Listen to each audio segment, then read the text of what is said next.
Today's Ask Me Anything goes out to Cruise Boomerang Effect. And the question says, how much does it take to fully train a Belgian Malinois? I'm very confused by your question. Like, does it mean how much does it take to train them every day? How much does it take until the dog is finished training? So I'm not quite sure of that. So what I'll instead give you is my dissertation on training any high drive working dog. It doesn't matter, Belgian Malinois, German Shepherd, Labrador Retriever. Any high drive working dog requires a lot of dedication.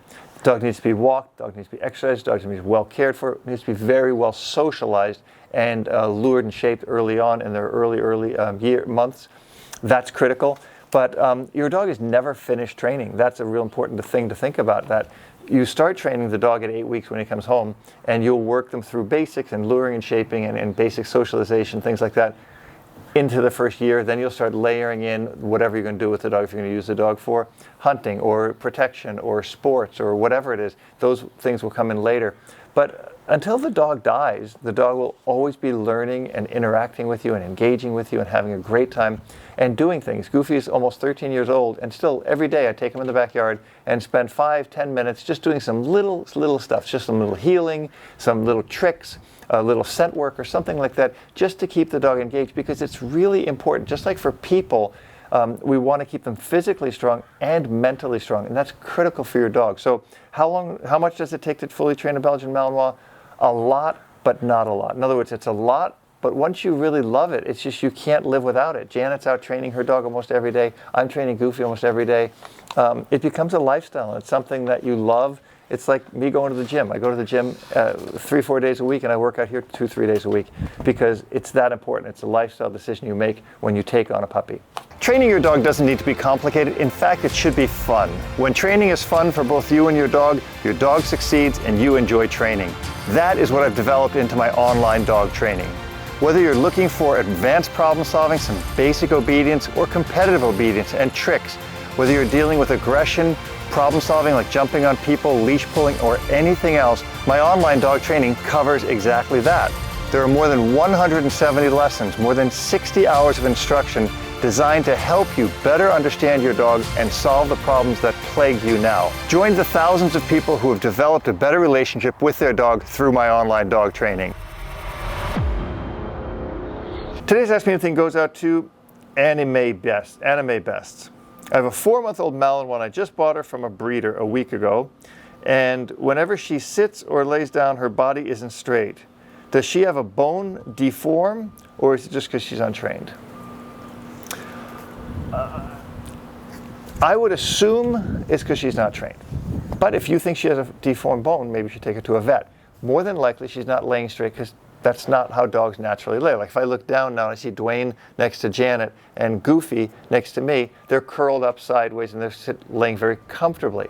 Getting a dog to lie down straight or in a very sphinx-like position is something we condition and we train. If you want to train that, an easy way to do it is find the width of your dog, go out 2 inches, and get a board, like a piece of plywood, and make it long enough that the dog can lay the front paws and the back, the tail, are on it, and the side has 2 inches on it. So if they flop off the board, and then raise the board up like, 3-4 inches, put a couple 2x4s underneath it, and that will teach the dog that position. Now don't expect them to hold it very long early on, but just get them in that position, manipulate them into the down. When they fold into that down, reward.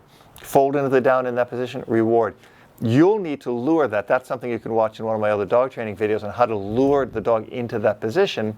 But once they get it, then you just reinforce it. Keep it short, because if you make it too long, then the dog's going to flop into the comfortable position.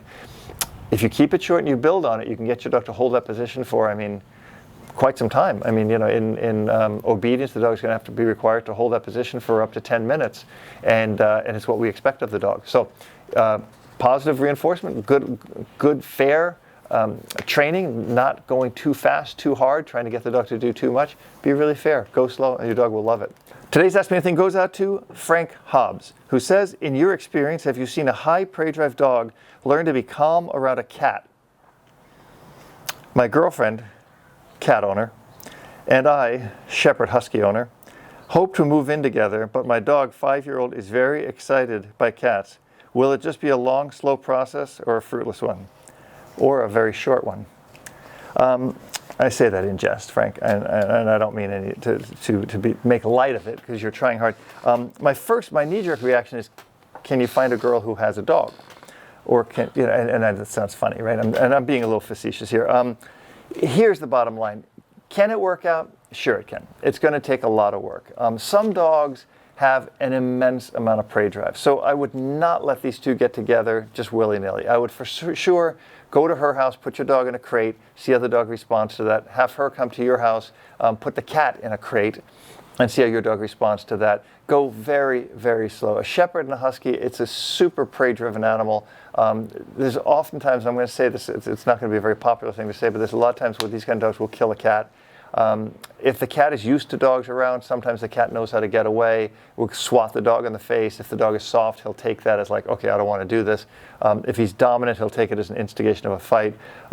It's something that I would take very, very seriously. I mean, I made a couple jokes to be funny, but I would really take this seriously. I would spend some time, really some serious time, in getting these animals around each other in a very, very, very controlled environment, and I would wait a long time before I let them be free. Also, make sure the cat has areas that it can get away, high, you know, like catteries or whatever Jackson Galaxy is talking about, like they have shelves that the cat can go on. But if the dog is really prey-driven, then that dog's going to go chasing after that cat and tear your house apart. You'll have to see.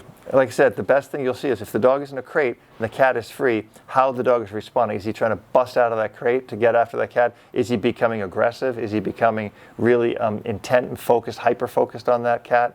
You can also take the dog on a leash, a really solid leash, and hold the dog and see how the dog reacts to the cat. But at all costs, protect the cat. The cat is going to be the one that's going to suffer. So be very, very careful. And I'm sure the cat's very important to your girlfriend. And make sure you respect that, because that's a really important thing. Today's Ask Me Anything goes out to Kenny, who says, I have a 2-year-old neutered Belgian Malinois. Logan is very trained in obedience. Logan is very trained in obedience.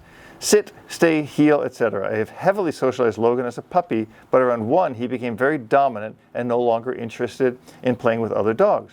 He is now very aggressive to all other dogs and strangers anywhere near home. Any tips on curing the aggressive towards other dogs? Thank you all. So when a dog becomes aggressive towards other dogs, especially near your home, he's kind of resource guarding. He's using this environment to really, take control. And you need to focus on your obedience for that. Now, you don't want to get punitive or consequential, and you want to be consequential, you don't want to be punitive. But if he's doing something bad, tell him, knock it off, give him a nice firm correction, and put him back into obedience. Tell him what you want him to do. If he sees a dog, hey, down. And if he doesn't, there's a correction for not going into the down. Tell him to sit. Tell him to look at you. When he doesn't do that, then there's a correction for that. A lot of times we become real permissive with our dogs and let them have a lot more freedom. That freedom allows them to take a position of control. So now you're giving them all this affection and praise and love and everything. The dog then starts to want to protect you. It's a natural tendency, especially when you see it with really soft people or women who are softer with their dogs. And if it's a dominant dog, then the dog will take that position to protect. That's just natural law of the wild, where they don't want anything to happen to you, so they become more protective of that resource and guarding of you, and that's what you want to protect. So the more I don't want to say dominant, but more assertive and more authoritative position you take with your dogs, the less likely that is to happen, unless there's just something genetically wrong with your dog, which you might also want to if it just suddenly started happening at a year old, you might want to get them checked out at a vet as well, because I always recommend that. Got a question? Ask me anything. Also, check out my brand new online dog training course called Shelter Dog Training, which is an online course for people who want to be dog trainers or who are already dog trainers and want to really up their game. An amazing course, 150 plus lessons, videos, 25 plus hours of instruction covering both theory and practical application. You can find it on my website, robertcabral.com, and I'll see you there.